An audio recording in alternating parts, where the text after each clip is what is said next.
Okay, so let's begin. Assalamualaikum, everybody. So yesterday we had a brief introduction of the chapter mitosis and we discussed कि हमारे पास जो एक cell है, जैसे कि एक ह्यूमन की लाइफ साइकिल होती है, किसी भी एनिमल की लाइफ साइकिल होती है, उसी तरह से since cell is the basic unit of life, हमारे पास जो हमारे सेल्स हैं उनकी भी क्या कहते हैं, एक लाइफ साइकिल होती है and they work according to that and we basically divided that life cycle in a certain phases. हमने कहा था एक हमारे पास G1 phase होता है, then we have an S phase, then we had a G2 phase, and then we had the mitosis phase, which is what? Which is basically your nuclear division and then leading on to the cell division. अच्छा, इस पूरे part को we said that this is basically your interphase. इसको कुछ जगहों पर आप resting phase के नाम से भी देख रहे होंगे एंड वी अंडरस्टूड कि इसको रेस्टिंग फेज कहलाना completely करेक्ट नहीं है. Why?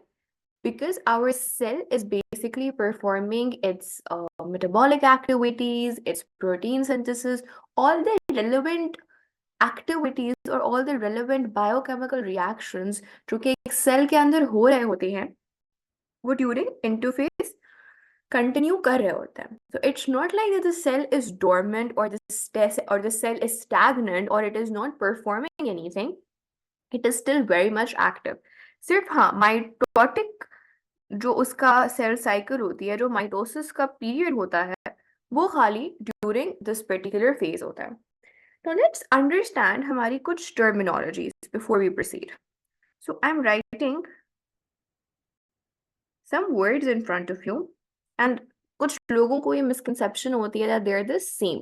So I want you guys to give it a shot कि आप किस तरह से इन words को perceive करते हो. So I want you to describe the three terminologies which I have written on the screen. So it's chromosomes, or you can say just chromosome भी आप कह सकते हैं. chromosomes मैंने plural लिख दिया है.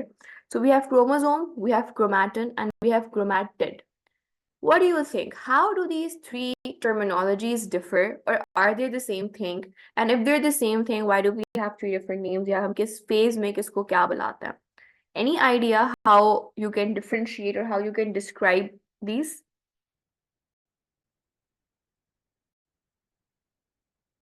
So I have an answer in the chat. Let's see. Two identical chromatid joined together to make chromosome. Okay.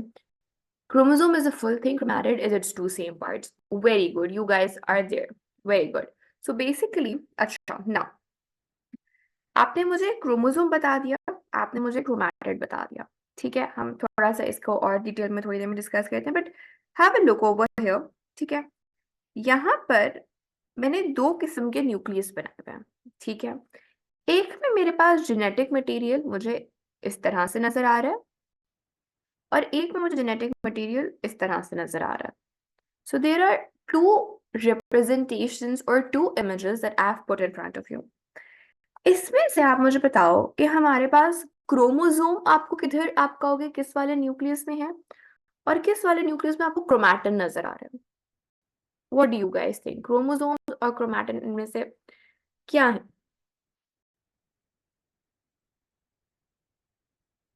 Are they the same thing or are they different? Okay, so you're saying chromatin is the first one. Acha ji. And the other one you're saying is the chromosome. Correct. That is absolutely correct. Okay. Now, okay. As we proceed, so you said कि हमारे पास ये chromatin है. ठीक है. This is a representation of chromatin. Okay. And this is a representation of what? Of chromosome. If I ask you structurally देखकर आपने मुझे बताया कि एक हमारे पास क्रोमैटिन है, एक हमारे पास क्रोमोसोम है. अगर मैं आपसे कहूँ इनको डिस्क्राइब करें या इनको डिस्टिंग्विश करें, so how would you describe or distinguish chromatin and chromosome? Exist ये दोनों न्यूक्लियस में ही कर रहे हैं, बट आप इनको डिस्क्राइब या डिफरेंशिएट किस तरह से कर सकते हैं? अपीयरेंस में आपको क्या डिफरेंसेस नजर आ रहे हैं on this in this picture? um thread like definition में हम यूज करते हैं, but if I ask you, chromatin is coiled up. Yes, that's the right way to explain it. That chromatin is basically coiled up. And yes, वो जो coiled up आपको stage नजर आ रही होती है वो कुछ thread like सी होती है, that you can say. But basically chromatin हमारे पास basically हमारे पास जो डीएनए हेलिक्स होता है, सो वी नो कि हमारे पास जो डीएनए है वो क्या होता है, एक डबल हेलिकल स्ट्रक्चर होता है, और उसकी हम डिटेल में पढ़ेंगे इन अ व्हाइल हमारे नेक्स्ट चैप्टर में ही. We have chromosome, sorry, we have DNA and nucleic acids का chapter which would be our next chapter. But other than that हमारे पास जो basic difference, if I talk about a chromatid and a chromosome, is what कि हमें chromatin नजर आ रहा है एक coiled up, एक क्या कहते हैं, आप ये कह सकते हो कि completely आपको एक structure of a chromosome clearly नजर नहीं आ रहा in this, right? Chromatin is what? Chromatin is your DNA or your chromosome coiled around histone proteins. Okay? Now, हमने जब सेल स्ट्रक्चर का चैप्टर पढ़ा था तो हमने अपनी जो यूकेरियोटिक डीएनए था और स्पेसिफिकली एनिमल सेल का जो डीएनए था हमने उसको किस तरह से डिस्क्राइब किया था? We said that it is linear and it is what? It is wrapped, or you can say it is coiled around a histone protein. Now tell me, what is the significance of DNA being coiled or wrapped around a histone protein? Why do you think it is necessary? अगर हमारे पास इस तरह से separate बिल्कुल well defined तरीके से हमें chromosome नजर आ रहा है, what is the need for it to be wrapped around? Okay, so you are saying to be intact. So you are trying to say कि अगर हमारे पास क्रोमोसोम इस तरह से जो ये वाला स्ट्रक्चर है हमारे पास जिसमें हमें बहुत वेल डिफाइंड तरीके से नजर आ रहे हैं, तो बेसिकली ये हमारे पास कंडेंस्ड और थिकन्ड फॉर्म ऑफ वो है ना, दिस इज आपको एक कंडेंस्ड तरीके से नजर आ रहा है, आपको शॉर्टेंड थिकन्ड डीएनए की रिप्रेजेंटेशन इस तरह से नजर आ रही है, right? So you are saying that a chromosome, a separate chromosome like this, it's not intact, यानी वो हमारे पास इतनी स्टेबल नहीं होती. Is that what you are trying to say Maharaj?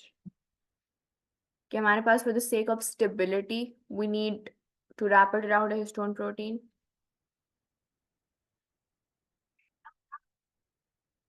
Is that what you are saying, Marge?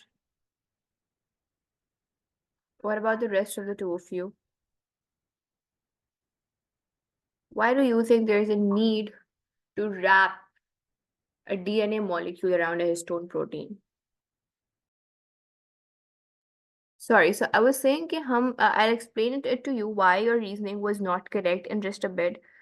Okay, so basically हमारे पास the most easy way, आप लोगों ने अगर अपनी मदर्स की सुइंग किट में कभी धागा देखा हो, या अगर आपने वूल को देखा हो, जो कि हम पूरा जो हमारे पास वूल होता है हम उसको एक बॉल में रैप अराउंड करते हैं, राइट? सो अगर मैं एक धागे को, एक थ्रेड को, एक कहते हैं कॉइल के अराउंड रैप कर रही हूँ, या मैं अगर वूल को in a form of a ball wrap around कर रही हूँ, what would be your reason कि why are we wrapping that thread or why are we wrapping that wool? हम उसको coil क्यों कर रहे हैं? हम उसको एक बॉल फॉर्म में, वूल बॉल की फॉर्म में, या थ्रेड की जो हमारे पास गिट्टी जिसको हम कहते हैं, once it is wrapped around the coil, why are we doing that? What is the need to wrap that thread around something or that wool around something? For it to be compressed and covered less area. Exactly. That is the sole reason why, because DNA हमारे पास जो होता है, DNA हमारे पास एक बहुत बड़ा मॉलिक्यूल एज इन हमारे पास जो DNA की लेंथ होती है, that's around 1.8 meters. ठीक है, हमारे पास 1.8 meters की लेंथ होती है, और हमारे पास जो न्यूक्लियस का साइज होता है ना वो माइक्रोमीटर्स में होता है, 6 माइक्रोमीटर्स. अब आपको मैं कहूँगी आप 1.8 मीटर्स की चीज को आप एडजस्ट करो into a 6 micrometers nucleus. How would you do that? you would do that only and only if you wrap it around something. आप उसका एरिया या आप उसके क्या कहते हैं जो वॉल्यूम वो ऑक्यूपाई करे उसको आप कम कर दो. So the one reason why our DNA is wrapped around histone proteins is for what? Is for it कि इतना वो बड़ा molecule है, इतना वो lengthy molecule है that we want to wrap it around something ताकि वो कम जगह occupy करे. ठीक है? Is this reason clear? Now, हमारे पास chromatin exactly क्या होता है? Chromatin is basically your DNA, the combination of DNA and your histone protein. अच्छा, अब क्वेश्चन ये है कि हमारे पास ये रैप किस तरह से हो रहा है, ये जो बॉन्डिंग है of the histone protein with DNA वो क्यों एग्जिस्ट करती है? उसकी दो रीजंस हैं. एक हमारे पास जो डीएनए है, नाउ डीएनए की अगर हम फुल फॉर्म की बात करें तो DNA is basically deoxyribonucleic acid. So deoxyribonucleic acid is what? It is acidic in nature, obviously quite self explanatory, क्योंकि वो न्यूक्लिक एसिड से बना हुआ है. और हिस्टोन प्रोटीन हमारे पास बेसिक इन नेचर है. तो एक तो एसिडिक और बेसिक नेचर इसकी आपस में इंटरेक्शन. सेकेंडली हमारे पास डीएनए जो है वो नेगेटिवली चार्ज स्पीशी होता है. डीएनए के ऊपर एक नेगेटिवली चार्ज इफेक्ट होता है और हिस्टोन प्रोटीन्स हमारे पास पॉजिटिवली चार्ज होते हैं. तो इस वजह से नेगेटिव और पॉजिटिव की इंटरेक्शन होती है and that is why the DNA is very tightly wounded around your histone protein. Acha, chromatin we've understood is what? It is basically the combination or the amalgamation of DNA and histone protein. हमारे पास इस structure को हम chromatin कहते हैं. जो हमारे पास highly coiled structure होता है डीएनए का, thread like structure as Hazra mention, उसको हम कहते हैं क्रोमैटिन. एंड वो होता क्यों है? बिकॉज जो डीएनए है it is wrapped around your histone proteins. Now another thing हमारे पास होता है nucleosome. Now some people confuse nucleosome with chromatin. हमारे पास जो एक डीएनए मॉलिक्यूल होता है ना, one single DNA molecule, it is wrapped around 8 histone proteins. So the structure of DNA with 8 histone proteins is what? It is a nucleosome. ठीक है? And हमारे पास कलेक्टिवली हम अपने डीएनए और हिस्टोन प्रोटीन को क्या बुलाते हैं? हम क्रोमैटिन बुलाते हैं. Is this correct? Any issues about this? Okay, so you are asking me what is a nucleosome. अच्छा, न्यूक्लियोसोम इज बेसिकली जब हमारे पास 8 histone proteins, okay,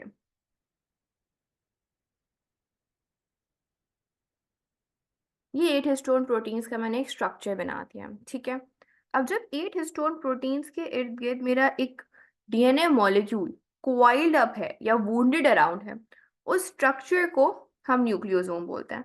nucleosome is not very important, is not a terminology that you would need to thoroughly know for your AS level, but कभी कभार ये word case studies जब आपकी आ जाती है ना पेपर 2 में, तो उसमें आप शायद ये वर्ड देख सकते हो. That's the sole reason why I am telling you what it is. वरना at your level the things that you need to know thoroughly, these are these 3 words. ठीक है? Any questions? And is this clear कि 8 histone proteins के around अगर DNA wrapped है तो उसको हम न्यूक्लियोसोम बुलाते हैं. Okay, moving forward. अच्छा, वैसे तो आप लोगों ने मुझे बिल्कुल सही तरीके से एक्सप्लेन कर दिया था कि हमारे पास what's a chromosome and what's a sister chromosome, but let's just see it through a diagram. Just a second. अच्छा, पहले तो अभी जो हमने चीज अंडरस्टैंड किया है, लेट्स लुक एट इट. ये हमारे पास ये स्पीशी, ये क्या है? ये हमारे पास एक अदद क्रोमोसोम है. This is a chromosome. एक क्रोमोसोम के if you could see 2 arms हैं, right? One arm is one chromatid and the other arm is the other chromatid. So you can say this and this are what? They are your chromatid. अच्छा, now अगर 2 chromatids आपस में attached हैं या आपस में bonded हैं with a common center, तो सबसे पहले तो उस सेंटर को हम क्या बुलाते हैं? हम उस सेंटर को बुलाते हैं centromere. And 2 chromatids if they are attached via a centromere, वो एक क्या कहते हैं, एक ही मॉलिक्यूल में अगर आपको दो क्रोमैटिड्स नजर आ रहे हैं तो वो क्रोमैटिड्स सिस्टर क्रोमैटिड्स कहलाएंगे and they would be genetically identical. Do you get that? I will just come in a bit why they are genetically identical. But अगर हमारे पास दो क्रोमोसोम्स हैं, sorry, if we have two DNA strands, हमारे पास basically ये एक DNA strand है और ये हमारे पास एक और DNA स्ट्रैंड है, ठीक है? And if these two strands are attached with a common center, जिसको हम सेंट्रोमेयर बुलाते हैं, then these two would be what? These two would be sister chromatids. Sister chromatids हमारे पास क्या होते हैं? Sister chromatids are basically genetically identical. What do I mean by genetically identical? If I have gene A over here, this would have gene A over here. If I have gene B over here, it would have gene B over here. If I have gene C over here, this would have gene C over here. So this is basically being genetically identical. Genetically identical का क्या मतलब है? Genetically identical का मतलब है कि हमारे पास the length of the DNA strand has to be same. They should share a centromere, ठीक है? And they should share the same genes on their strands. अच्छा, अब हमारे पास ये genetically identical क्यों होता है? Let's see. रिमेंबर हमने कल कहा था दैट हमारे पास अगर माइटोसिस होता है तो माइटोसिस में, माइटोसिस क्या है? Mitosis is a nuclear division, ठीक है? माइटोसिस हमारे पास एक न्यूक्लियर डिवीजन होता है and why are we saying that? Because हमारे पास एक ह्यूमन सेल में, एक ह्यूमन सोमैटिक सेल में हमारे पास 46 क्रोमोसोम्स होता है. Now the two daughter cells which are to be formed from this parent cell, they have to have what? The same number of chromosomes, correct? तो हमारे पास this number has to double. हम, और इसके लिए हमारे पास क्या प्रोसेस होता है? हमारे पास DNA replication का प्रोसेस होता है, correct? So this number becomes 92. तो होता क्या है हमारे पास? Let's go back to the G1 phase. हर इंडिविजुअल में एक सेल कहाँ, एक डीएनए स्ट्रैंड या एक क्रोमोसोम कहाँ से आ रहा होता है? फादर से आ रहा होता है, राइट? और एक किसके पास से आ रहा होता है? मदर से आ रहा होता है. सो दिस, लेट्स से हम इसको लेबल भी कर लेते हैं. ये फादर से आ रहा है, ये हमारे पास मदर से आ रहा है. अब ऑब्वियसली ये हमारे पास दोनों डॉटर सेल्स में एक ये स्ट्रैंड जाना चाहिए और एक ये स्ट्रैंड जाना चाहिए. अब हमारे पास खाली एक एक ही है हर स्पेस. हमारे पास अगर 23 पेयर्स हैं तो हमारे पास बेसिकली 23 पेयर्स को मैं कैसे आगे फॉरवर्ड कर सकती हूँ in the same number? I would have to make 46 pairs now, right? तो अब वो कैसे बनेंगे? वो हमारे पास ऐसे बनेंगे कि हमारे पास this strand, this particular strand would make a copy of itself. DNA replication होगी, यहाँ पर हमारे पास DNA replication होती है at this stage. तो जीवन में हमारे पास जो क्रोमोसोम्स होंगे वो इस तरह से नजर आ रहे होंगे, ठीक है? ये हमारे पास क्रोमोसोम्स इस तरह से एग्जिस्ट कर रहे होंगे इन आवर G1 फेज, ठीक है? Then DNA replication occurs. When DNA replication occurs, होगा क्या? ये वाला जो स्ट्रैंड था ये अपनी एक कॉपी बना लेगा और एक और कॉपी बना लेगा. नाउ व्हाट हैपेंस इज कि हमारे पास जो ये कॉपी बनती है वो कुछ इस तरह से बनती है that this become something like this. Obviously mother के स्ट्रैंड की भी कॉपी बनेगी और वो किस तरह से बनेगी? That it would become something like this. And यहाँ पर हमारे पास दोनों में क्या होगा? सेंट्रोमेयर होगा. ये हमारे पास क्रोमोसोम है, ये हमारे पास क्रोमोसोम है, ये भी हमारे पास क्रोमोसोम है. So basically one stick, one DNA molecule in itself is a chromosome. ये हमारे पास एक डीएनए का स्ट्रैंड है, ये एक डीएनए का स्ट्रैंड है, ये क्रोमोसोम है, ये भी हमारे पास डीएनए का एक मॉलिक्यूल है, डीएनए का एक स्ट्रैंड है। इन दोनों में फर्क क्या है, इसमें और इसमें फर्क क्या है? इसमें फर्क ये है that over here we do not have a replicated or a same DNA strand attached to a centromere। तो हमारे पास यहाँ पर डीएनए रेप्लिकेशन नहीं हुई है, लेकिन अगर डीएनए रेप्लिकेशन नहीं हुई है तो हमारे पास अभी भी तो ये क्रोमोसोम है, राइट? हमारे पास once the DNA replication occurs, हमारे पास सिर्फ नंबर ऑफ क्रोमोसोम्स में फर्क आएगा। अच्छा, यहाँ पर हमारे पास क्रोमैटिड्स भी नहीं है। व्हाई? बिकॉज हमारे पास अभी तक इनकी रेप्लिकेशन नहीं हुई है for it to produce a genetically identical copy of itself। यहाँ पर क्या हुआ, यहाँ पर हमारे पास एक जेनेटिकली आइडेंटिकल कॉपी आकर अटैच करके एक सिस्टर, दो सिस्टर क्रोमैटिड्स बन गए और वो सिस्टर क्रोमैटिड्स ने आपस में बॉन्ड कर लिया via a centromere. So people often confuse कि ये हमारे पास क्रोमोसोम तो है ही नहीं, क्योंकि क्रोमोसोम तो ऐसा दिखना चाहिए, क्रोमोसोम बिल्कुल ऐसा दिखना चाहिए। बट ये क्रोमोसोम आपको कब नजर आएगा? ये क्रोमोसोम आपको तब नजर आएगा जब आपके जो रिस्पेक्टिव क्रोमोसोम्स हैं from your father and from your mother वो रेप्लिकेट कर जाएं, वो अपनी एक एक कॉपी बना लें, और वो जो सिस्टर क्रोमैटिड्स हैं, वो जो जेनेटिकली आइडेंटिकल के कहते हैं क्रोमैटिड्स हैं, वो आपस में सेंट्रोमियर पे अटैच हो जाएं। So this is the chromosomes representation when the DNA replication has not taken place. Okay.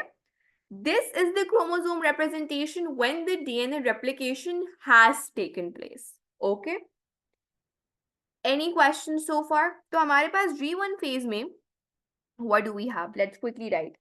In G1 phase, we have 46 chromosomes. We have in the G1 phase, we have 46 chromosomes. Then we have 46 DNA molecules। क्योंकि ये एक DNA strand है, ये एक DNA strand है, right? Mother से 23 DNA strands आ रहे हैं, फादर से 23 डीएनए स्ट्रैंड्स आ रहे हैं, totalling up to what? Totalling up to 46 number. So we have 46 DNA molecules कह लो या डीएनए स्ट्रैंड्स कह लो, सेम थिंग। अब हमारे पास हो गई क्या? DNA replication. यहाँ पर हमारे पास डीएनए रेप्लिकेशन हो गई। So over here what do we have? We have 46 chromosomes. ठीक है? We have 46 chromosomes over here. But we have 92 DNA strands. Why? Because हमारे पास जो ये 46 DNA strands थे, उन्होंने अपनी अपनी कॉपी बना के इस तरह से बॉन्ड कर लिया, तो हमारे पास सेपरेट क्रोमोसोम्स, हमारे पास क्रोमोसोमल नंबर है, वो चेंज नहीं होता। हमारे पास chromosomal number is the identity of a species. For example humans का chromosomal number is 46। For example अगर फ्लाई है कोई और उसका 8 क्रोमोसोमल नंबर है, तो उसका क्रोमोसोमल नंबर 8 ही रहेगा। हमारे पास क्रोमोसोम का जो नंबर है वो सिर्फ और सिर्फ हमारे जो गमीट्स होते हैं, हमारे जो एन नंबर के सेल्स होते हैं जो कि खाली एक ही होते हैं, स्पर्म और एग, उनके अलावा हमारे पास किसी और सेल में जो chromosomal number of the species है वो डिफर नहीं करता। The chromosomal number stays the same throughout. हमारे पास किसी भी स्टेज पे ह्यूमंस में barring your sperm and your egg cell, आपके पास सारे cells पे at any given time of the cell cycle 46 chromosomes ही रहेंगे। This number does not change. What changes? The DNA strands or the number of DNA molecules changes. Before DNA replication, there are just 46 DNA strands, 23 from the mother, 23 from the father. But after DNA replication, post the S phase, what do you have? You have 92 DNA strands. लेकिन वो 92 DNA strands ऐसे exist कर रहे हैं कि आपके पास 46 chromosomes ही हैं। जो हमारे पास हर क्रोमोसोम ने अपनी कॉपी बनाई है ना, वो इस तरह से बनाई है कि जो वो उसका न्यूली फॉर्म्ड डीएनए स्ट्रैंड है, जेनेटिकली आइडेंटिकल डीएनए स्ट्रैंड है, वो उसी क्रोमोसोम से अटैच्ड है, वो उससे जुड़ा हुआ है, वो एक सेपरेट एंटिटी नहीं बन रहा। तो हमारे पास क्रोमोसोम के नंबर चेंज नहीं हो रहे, सिर्फ जो नंबर ऑफ डीएनए स्ट्रैंड्स हैं, डीएनए मॉलिक्यूल्स हैं, वो चेंज हो रहे हैं। This is something that students get confused in. I want you all to have a crystal clear concept about this. Is this clear? Do you want me to repeat it? I can. Any questions that you have, please put them forth.